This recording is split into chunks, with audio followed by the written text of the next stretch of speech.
Yeah, it's kind of interesting because our kind of equivalent of that is like the US is going through, I would say, a manufacturing resurgence. I think COVID has shown them that like, A, we can't have so much dependency on other countries. Industries like aerospace and defense, fundamentally, they can't make stuff in most countries. They can't send stuff to China or Mexico and for certain products. And then on top of that, like, the US typically wants to invest locally, especially when they feel like the economy is down. So there's a lot more mandates now for made in America products. You're listening to Kerry Lutz's Financial Survival Network, where you get valuable information you just can't find anywhere else.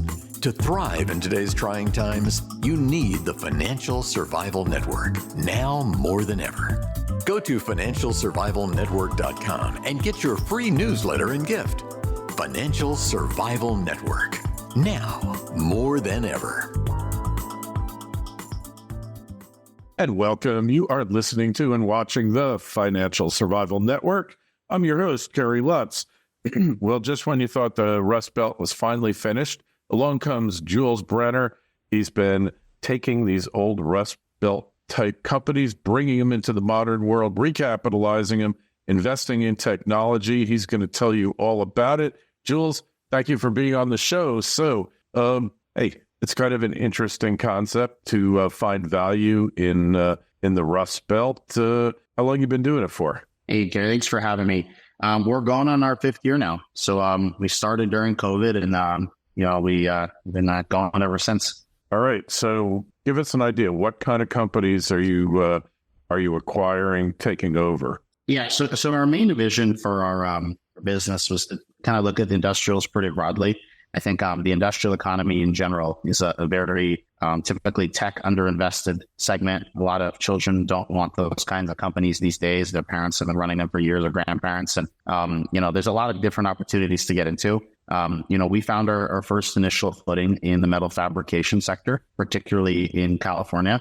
When I talk about metal fabrication, think like welding shops, machine shops, anyone taking metal and making custom shapes at it for customers, typically business to business, equipment manufacturers, construction, etc. And, this sector of the economy, especially with companies call it 50 employees or down, there's thousands of them in California, but also a lot of them unfortunately shut down, because kids don't want them. And then they never really leverage modern tools to get to scale. So that's been the current focus and will be for the next few years.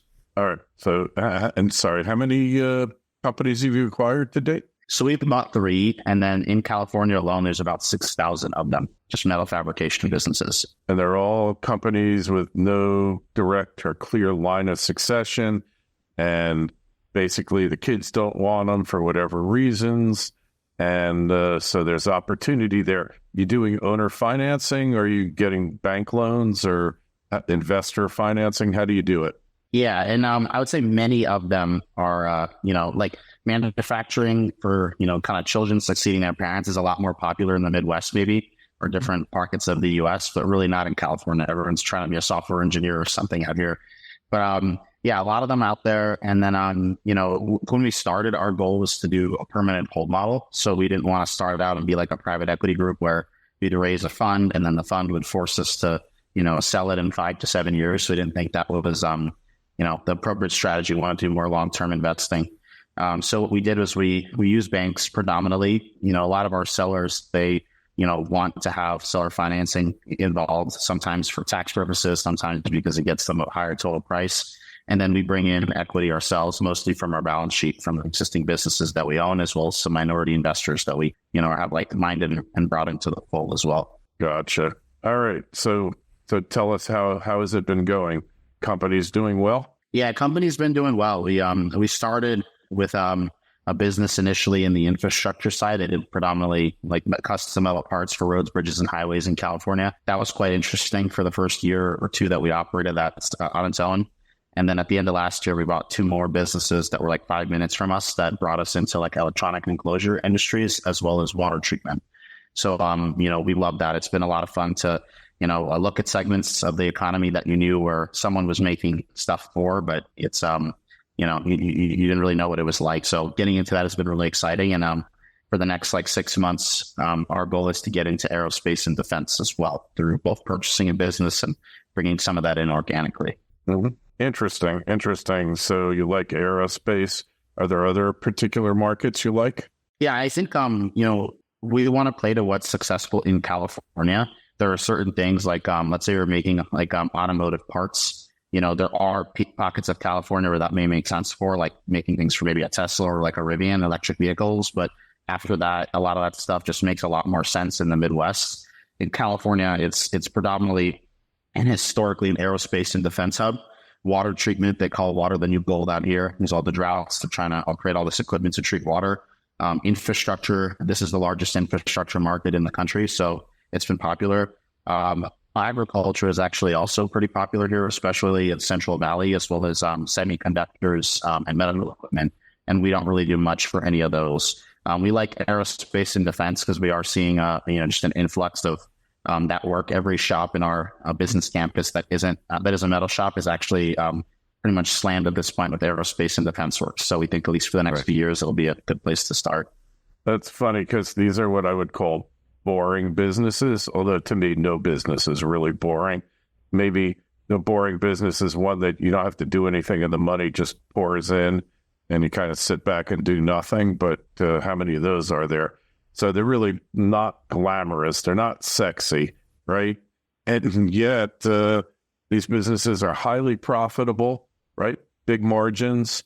And when you bring in the efficiencies, like I'll give you, for instance, here, there's a dry cleaner around the corner from me, and it's elderly Indian, as in from India, couple. And they still write out the slips by hand. The biggest accomplishment was that they got a credit card reader that actually took Apple Pay, And I look at it, and they actually do the actual cleaning on the premises. And I look at it, and I was like, I want to say, like, why aren't you using like computers? Why do we have this here? And like, they don't barcode all the clothes the way the newer dry cleaners do. And I'm thinking, it's a real opportunity for somebody. They're elderly. Their kids probably don't want to do it because I've never seen their kids there. Probably a great opportunity for somebody. Yeah. It's interesting because some of those businesses, if the kids don't help the parents push technology, the parents typically, we see most of our sellers like 55 and up in age. And a lot of those guys, they've been doing certain things a certain way for decades, so they don't particularly want to change. So the kids aren't pushing change. It's pretty hard to get the business to do all those things. So sometimes it's either, like you said, easier to start from scratch, or you have to buy it and kind of do it yourself. But they probably do have a nice recurring list of clientele that is worth something over, starting something from zero. Yeah, like I go there because it's honestly, they do a good job. All the years I've been going, only one time if they messed something up and they fixed it. And it's cheaper because, everything's paid for. I'm sure all the equipment's probably falling apart as we speak. Yeah.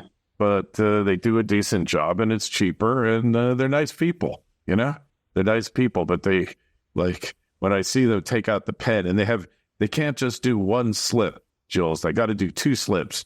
One for the laundry, one for the dry cleaning. So it's like, I just look at that and it's like, hey, I'll bet there's an app for an iPhone that you could do this on and it would take care of everything.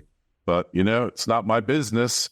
They didn't ask me and I'm not volunteering it, but I just so would like to ask them, why aren't you doing it? I'm sure you encounter that situation all the time. Yeah, it's kind of interesting because our kind of equivalent of that is like the U.S. is going through, I would say, a manufacturing resurgence. I think COVID has shown them that, like, we can't have so much dependency on other countries. Industries like aerospace and defense, fundamentally, they can't make stuff in most countries. They can't send stuff to China or Mexico and for certain products. And then on top of that, the U.S. typically wants to invest locally, especially when they feel like the economy is down. So there's a lot more mandates now for made in America products. But what's happening is our customers are themselves in growth mode. And eventually, like if you have a customer in growth mode with a supplier that's not keeping up, eventually that customer is going to have to go somewhere else or move work to a different location or whatever it is. So I think like our customers are forcing us to make some of these tech changes and some of these quality changes that maybe you don't have to so much in certain industries because, those industries aren't growing as much. Yeah. So your game plan here is do a roll up, keep acquiring these metal fabricators, put them under one banner, bring efficiencies to them, bring new technology, and It's interesting because I'm sure a lot of these guys been there doing this 20, 30 years. They're probably really good at their jobs. Yeah. It's, there's a lot of owners that are like kind of general managers of these businesses. And we typically see like, a lot of difficulty in them selling them as finding someone who can replace them. And the truth of the matter is it's very hard to replace somebody who's been doing a lot of different things really well for decades. But it's a lot easier to replace them if you have like middle managers that specifically, just purchase material, just schedule, just do production, whatever. And you spread the owner's workload across them. So part of our strategy is have the middle managers, get those owners' businesses, bring them in, spread them across those. That actually makes the transition smooth. But then the other thing that's happening is like California gets a pretty bad rap for, being hard to do business in, which I actually completely agree with. I think it's very expensive to hire an employee for the office and kind of do any of those things that will help you as a business owner scale. And part of the model here is if you can get to scale and bring businesses together, not only do you diversify revenue streams and spread workload across multiple people, so it's not all dependent on one owner, but the California difficulty of doing business actually ends up becoming a moat for you, where it's very hard for mom and pop to continue to compete with someone that's bigger because, you just don't have the resources to it. And customers, if they're growing, they're going to, increasingly want to move work to someone who has more infrastructure built up internally to handle it. So I think that's very important to our strategies. Like as you scale, you get like exponentially, stronger of a force to do business in California. All right. Okay. Well, really interesting there. Hey, want to find out more about you, connect with you on the web? How do you do that? So you can go to industrialsuccession.com, which is our main holdco. And if you want to learn more about our metal-oriented thesis, it's metalsolutionsholdings.com. And we're always happy to talk to anyone, whether it's enthusiasts in the space. We've had, investors reach out that want to partner with us on some of the stuff in this. We had brokers, sometimes people who own the businesses themselves and are looking for, someone to take them over. Please feel free to reach out on any of those channels. And it's just jbrenner at industrialsuccession.com for my email. All right. Excellent. Hey, links in the show notes to this interview on financialsurvivalnetwork.com. You got a question for Jules or myself, shoot me an email, kl@kerrylutz.com. And while you're on the site, please sign up for a free newsletter. A lot of great info there, a lot of helpful info that I guarantee will make you money. Jules, been a pleasure. Good luck on your endeavor. Hey, Kerry. Thanks for listening to Kerry Lutz's Financial Survival Network, your solution to today's trying times. For the latest, go to financialsurvivalnetwork.com. Financial Survival Network, now more than ever.